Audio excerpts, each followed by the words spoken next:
Hello, it's Mrs. Green, and this lesson is on decimals, writing decimals as fractions. And recall, we've got three different kinds of decimals that we could be talking about. We have terminating decimals, and those are decimals that don't have a remainder, or that terminate, that end. So you'll have a decimal and then some numbers, and then it'll come to an end. And then you have repeating decimals that are decimals that have a repeating pattern. And then you have decimals that do not terminate or repeat. And some examples of those kinds of decimals would be pi, 3.14, I don't know all the numbers, it just keeps going on. Or maybe something with a pattern, but not a repeating pattern.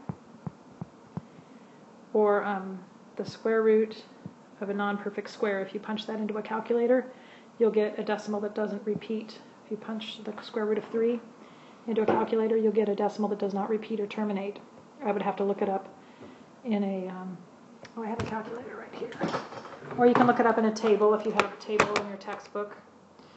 3 square root 1.73205008, and it keeps going. So those are the three types of decimals. The one that this lesson will cover primarily is terminating decimals. So we'll cover that first.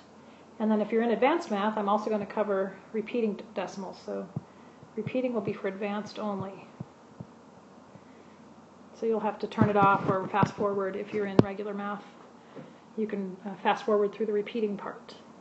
So next page for key information. So for your key information about writing a terminating decimal, here it is, I've typed it out. To write a terminating decimal as a fraction or mixed number, use the place value of the decimal's last digit as the denominator. So you're going to have a fraction, and you can figure out the denominator based on the place value. So if I have 0.75, the 75 is going to go in my numerator, and then the place value, so there's tenths, I misspoke, let me write that with the word, tenths, I still can't spell, N-T-H, tenths, hundredths, and then thousands and so on. So hundredths would be your denominator would be 100. So it matches with the word. So if you say it out loud, you can figure out what the denominator should be. And then you have to simplify.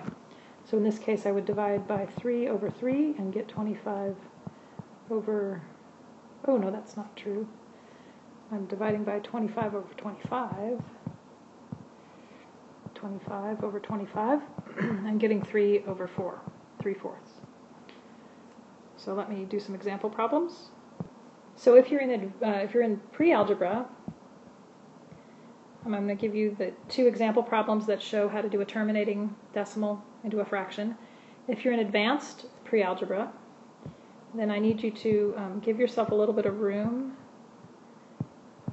in your key information, and then start these example problems in a few lines so that we can go back and talk about how to do a repeating decimal. Actually, you know what? Maybe what we should do is have terminating decimals, a section, and then repeating decimals below that. So go ahead and write these example problems underneath the key information you already have captured. So example 1 is 0.4, that's tenths. So I'm going to put 4 on top and a 10 on the bottom, and then simplify by dividing a common factor of 2 out of both. So that's going to give me 2 over 5. Second example problem, negative 1.905. So this is going to be changed into a mixed number. So I still want to write a negative, and that's going to be a 1. And now the fractional part is the decimal is behind the 1, so that's the part I need to change into a fraction. So I've got tenths, hundredths, thousandths. I'm not sure how to spell that. Thousandths, I think that's right. So we've got 905 over 1,000. I have to simplify that. I know I can divide out of 5. I'll have to do that side work. All right, so 5 divided into 905 is 181, and 5 into 1,000 is 200. So that would be my simplified mixed number, -1 and 181/200. So I'm back at the first page because I want to remind you that the third type of decimal, the decimals that do not repeat or terminate, those are what's called irrational numbers. Irrational. So that if you write down the definition of irrational, that is going to be decimals that do not repeat or terminate. And you probably have that from your notes from the last lesson. But I want to point out that we're not going to deal with those today because those decimals would not be in a fractional form anyway. They're, by definition, you can't write them as a fraction. So we can't change those decimals into fractions because they're irrational. So we're not going to be doing any of those. I did want to put it out here as one of the 3 types of decimals you'll find. So we did terminating decimals, now we're going to do repeating decimals, only for advanced. So before I do that, I'll give you some practice problems. And then if you're in regular math, you can shut the lesson off. If you're in advanced, you can listen to the repeating decimals portion. If you want to put that down in your regular math binder, you can too, or your regular math notes. It's not going to hurt you, but we probably won't have any practice for those types of problems. So here we go with the practice problems. So to practice terminating decimals into fractions, please do these 2 problems, -0.48 and -2.79. And if you're in regular algebra, you can, regular pre-algebra, you can do your wrap-up and be done. If you're in advanced, I want you to go back and we'll do repeating decimals. All right, there isn't a lot of key information for this because you really have to look at the example and how I work out the example. So you can just, wherever you are in your notes, you can write down example of repeating decimals to fractions. So let's just work one out. So I'm going to have -1.21 repeating.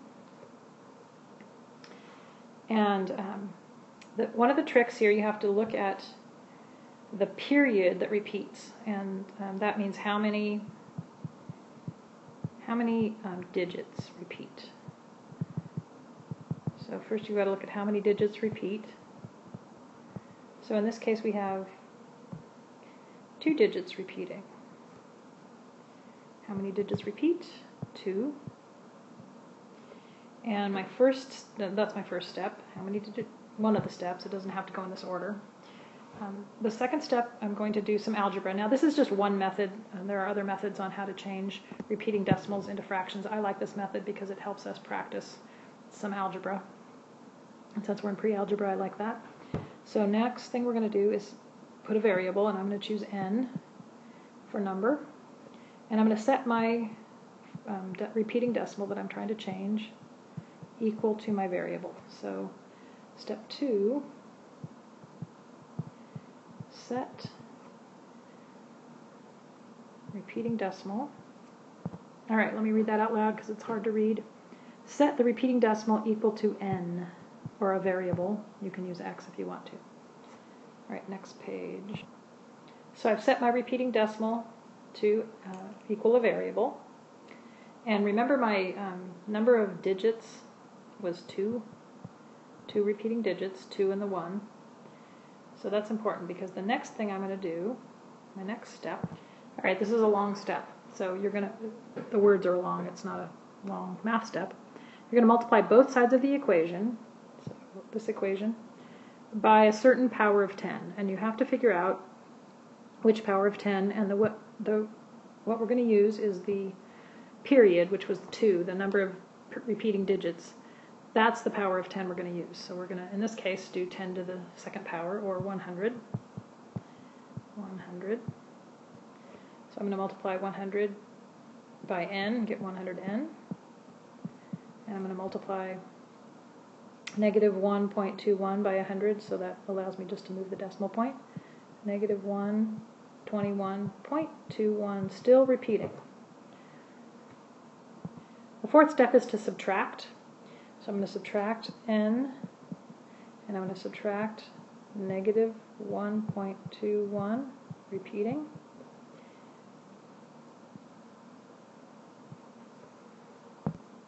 And that's going to give me a 99n. And if I've got a negative 121.21 up here, and I'm subtracting a negative, that means I'm adding its opposite. So those are different signs. One has a negative and one doesn't, so I need to use subtraction to find the difference. So that means the 1 and the 1 are going to zero out. The 2 and the 2 are going to zero out. So these are all zeroing out. All my repeats zero out, because if it kept going, those would all be subtracting. And I'm going to end up with negative 120. And now I can solve for n, because remember up here that was my original plan, to get some kind of fraction that's equal to negative 1.21 repeating. So if I can solve for n, I'll have that fraction. If I divide both sides by 99, that's going to be an equivalent form of 1 over here. We haven't done solving equations yet, so this might be a little tough to understand, but try to stay with it. All right, and then I've got to reduce negative 120 over 99. I think I can divide both by 3, which is going to give me negative 40 over 33. Or just like I've been talking about in class, you can change that to a mixed number. 1 and 7/33. And that's the process. So if you can practice that with a couple problems, I'll give you a couple on the next page. Okay, one practice for this method. Negative 1.01, and just the 1 is repeating. So just one practice problem. If you don't feel comfortable when we go to practice this stuff in class, I'll probably do another one of these on the board, because this is always something that a lot of people are confused by. So we'll do one of these in class as well. But try this one on your own. If you want more practice, you can just make up repeating decimals and try them. And then if you want to check your work, it's nice because you can go back here, and if you put in to a calculator negative 40 over 33, you'll get this repeating decimal. So this is you can 100% check this on a calculator, or if you do the long division. So you can make up your own problems very easily. All right, don't forget to do the wrap up if you have not already.